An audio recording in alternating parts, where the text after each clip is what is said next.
Salut à tous, on se retrouve aujourd'hui pour parler du FC Barcelone en ce lundi 3 avril et on commence tout d'abord avec la rencontre, c'était ce week-end, j'en ai beaucoup parlé hier, on va aller très rapidement, une victoire bien sûr 4-0 du Barça contre l'équipe de Elche, Lewandowski doublé, Fati, Torres, buteur côté Blaugrana et bien sûr ça fait une nouvelle victoire en Liga et qui a quand même eu 71 points pris sur 81 possibles, il y a eu seulement 10 points que le Barça n'a pas pris lors de la première journée, souvenez-vous c'était un nul contre le Rayo Vallecano, ça avait été 0-0 lors de la 9e journée, je crois que c'était une défaite contre le Real Madrid 3-1. Il y avait lors de la 15e journée qui avait été un match nul contre l'Espagnol Barcelone, si je ne me trompe pas. Et la 23e journée, ça a été qui? Ça a été Almeria qui s'est imposé l'an dernier contre le Barça, sinon que du vert. Que des victoires incroyables, 53 buts marqués, 20 clean sheets, leader avec 12 points d'avance en Liga. Parce que voilà le classement qui a été mis à jour. Parce qu'hier, le Real s'est imposé 6-0 contre Valladolid. Et du coup, il y a toujours 12 points d'avance pour le Barça sur le Real Madrid à 11 journées de la fin de la Liga. Ça, on peut le dire, ça sent quand même très très bon ce titre de Liga. Et le Barça, les gars, j'ai dit, c'est après 27 points, c'est 71 points pris. Très très bien. Et la saison dernière, les gars, après 38 matchs, c'était 73 points pris. En gros, 2 points de plus que là actuellement. Mais bon, là, il reste encore 11 matchs à jouer. Donc voilà, il va être pulvérisé, bien sûr, ce total de points par rapport à la saison dernière. Et par rapport au clean sheet, donc cette saison, Ter Stegen en Liga, c'est 26 matchs, 20 clean sheets, seulement 9 buts concédés. Incroyable.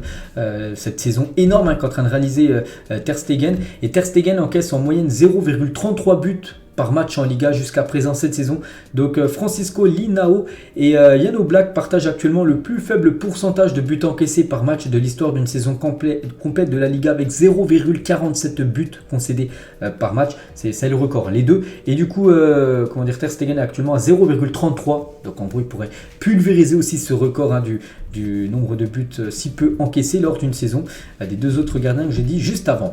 Et toujours avec les buts, tout ça, donc Barcelone a concédé au moins 10 buts de moins que toute autre équipe dans les 5 meilleures ligues cette saison, parce que la deuxième meilleure défense en Europe dans le top 5 des gros championnats, c'était Naples. Et Naples hier, ils ont complètement explosé en plein vol, on peut dire. Ils ont perdu 4-0 contre l'équipe de Milan, donc en gros ils ont pris 4 buts concédés. Donc en gros voilà, le Barça, les gars, concédé quand même moins de 10 buts que toutes les autres équipes des autres gros championnats. Donc incroyable bien sûr ce que réalise le Barça en défense. Il faut l'avouer, quand même, cette saison c'est quand même la défense, le gros point fort de l'équipe. On continue les gars, on va parler de Elche. Tiens, Elche, l'adversaire, là, c'était samedi soir. Elche envisage de prendre des mesures contre Barcelone en raison de la performance de Gavi lors du match. C'était samedi soir. Il y a des règles dans le football espagnol qui disent qu'un joueur dont l'enregistrement a été révoqué ne peut pas jouer à nouveau dans la même saison. Donc là c'est par rapport, souvenez-vous que Gavi a été inscrit, ensuite il a été désinscrit auprès de la Liga, il a été de nouveau réinscrit et du coup voilà, Elche essaie de rentrer dans des procédures pour que gagne le match sur tapis vert sur ça. Donc le club a consulté, donc le Barça a consulté la Liga, la fédération espagnole vendredi avant de convoquer Gavi, bien sûr de donner leur accord pour sa participation. La Liga il a dit qu'il n'y avait aucun souci, le club n'est pas préoccupé par la plainte potentielle d'Elche concernant Gavi. Donc la Liga qui s'exprime sur la plainte d'Elche concernant Gavi. Ce que veut Elche n'a aucun sens, il n'y a rien de mal. En gros, voilà, le Barça avait bien sûr le droit de faire jouer Gavi. Donc voilà, Elche qui a essayé, bien sûr, vu qu'ils ont perdu 4-0, vu que son dernier, ils ont essayé de gagner le match sur tapis vert. Donc voilà, il n'y aura aucun souci, bien sûr, pour le Barça. C'est une victoire 4-0. Aujourd'hui les gars, aujourd'hui on est lundi, aujourd'hui bien sûr c'est entraînement sous le beau soleil actuellement du côté de Barcelone, il fait très très beau à Barcelone. Donc à Rojo, on peut voir Robert Lewandowski, on peut voir Gavi, on peut voir Koundé ou même c'est des temps de Soufati, voilà toutes les photos de l'entraînement bien sûr, c'est une famille et c'est surtout une famille qui prépare le match après-demain. C'est un match au Camp Nou, c'est mercredi soir. C'est contre le Real Madrid, demi-finale, retour de Coupe du Roi, bien sûr. Tous les joueurs sont à l'entraînement pour préparer ce gros match.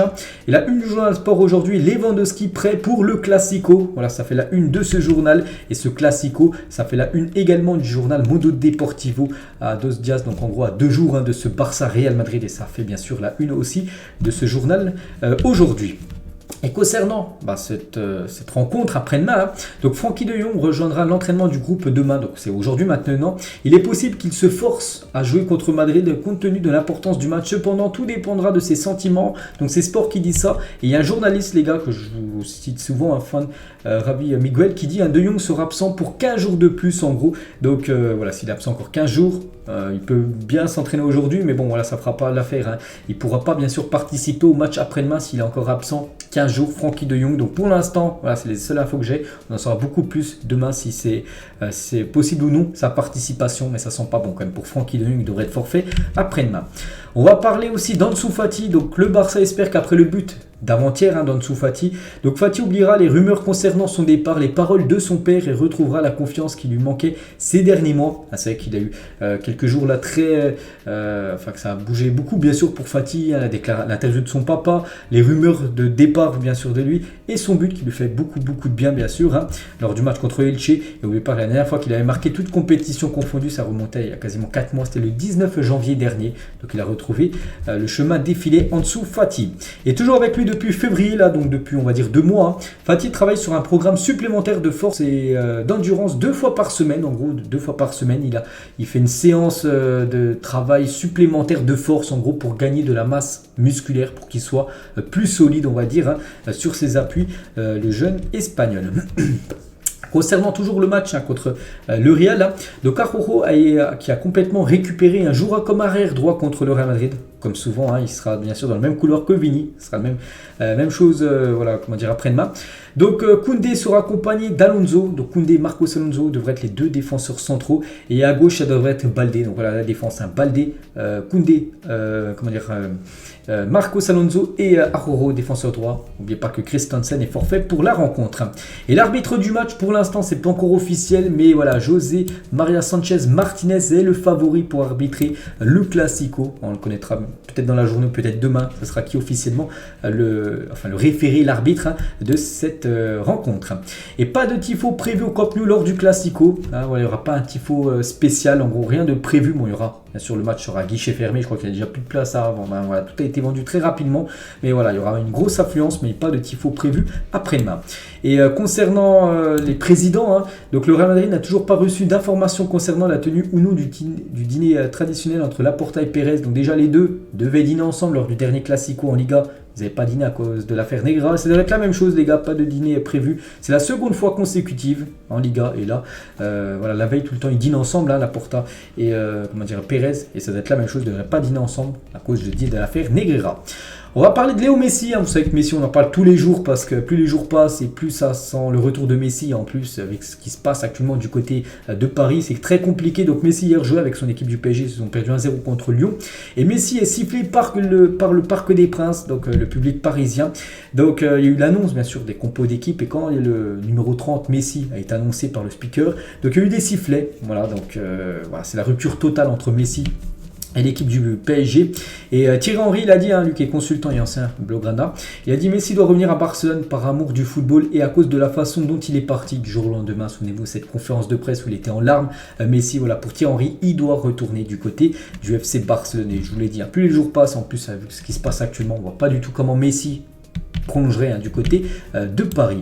Et Antonella Roccuzzo, donc la femme de Messi, n'a pas du tout l'intention d'inscrire ses enfants pour l'année prochaine à l'école qu'il fréquente à Paris, parce que bien sûr ses enfants sont toujours à l'école, et ils n'iront pas à l'école, elle ne va pas les inscrire à l'école à Paris, ce sera peut-être à l'école à Barcelone bien sûr, parce que la famille Messi devrait revenir à Barcelone, c'est pas encore officiel, mais voilà, ça sent très très bon le retour de Messi, et Ter Stegen qui est agacé que Messi ait envoyé une fois Jordi Alba pour lui reprocher une déclaration faite par le gardien sur la forme physique de l'équipe.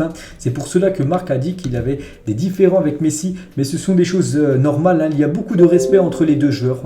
Même s'il y a un petit peu de froid, on va dire, entre Messi et Ter Stegen. Bien sûr, les deux, si de nouveau ils sont coéquipiers, devront bien s'entendre pour que le Barça fasse une belle saison prochaine. Toujours avec le Mercato, vu qu'on parlait de Messi, Messi un retour, c'est une info mercato, on peut dire.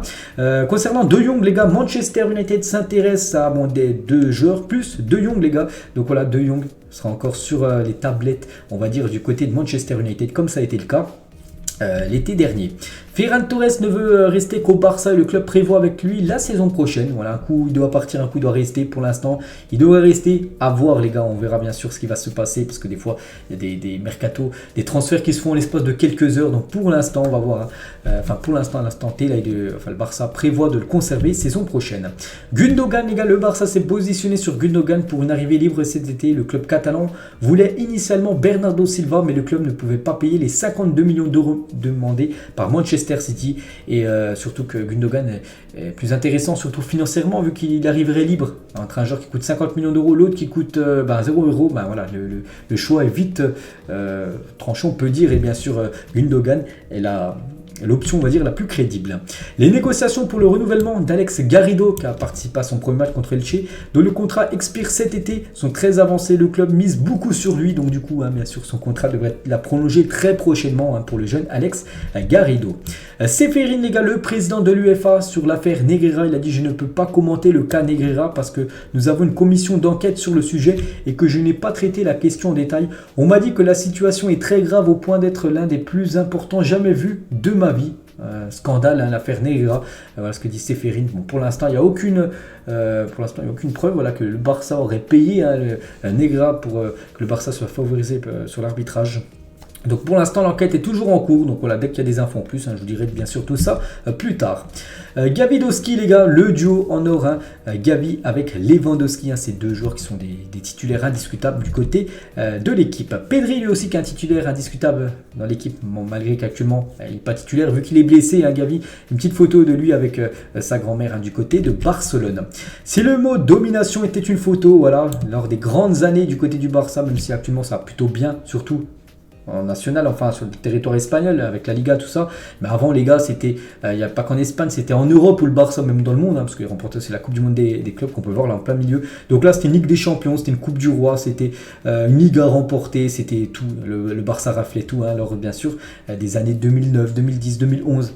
Peut-être pas chaque année, mais bon, souvent, bien sûr, le Barça raflait tout ce qui était possible. Et on finit, les gars, aujourd'hui avec le Barça féminin, bien sûr, après la qualification et la victoire 5-1 là contre l'AS Roma il y a quelques jours lors du quart de finale retour. Elles jouent en championnat, elles ont gagné 2-0, les joueuses du Barça qui sont bien sûr en première position, elles ont gagné tous les matchs, donc pas de souci, elles devraient gagner cette Liga féminine là d'ici quelques jours. Donc voilà ce qu'il y a à dire aujourd'hui concernant le Barça, j'espère que ça vous a plu. On se retrouve demain, bien sûr demain on sera la veille du match Barça-Real Madrid et on commencera à parler beaucoup bien sûr de cette rencontre ultra importante. Bon lundi à vous et à demain.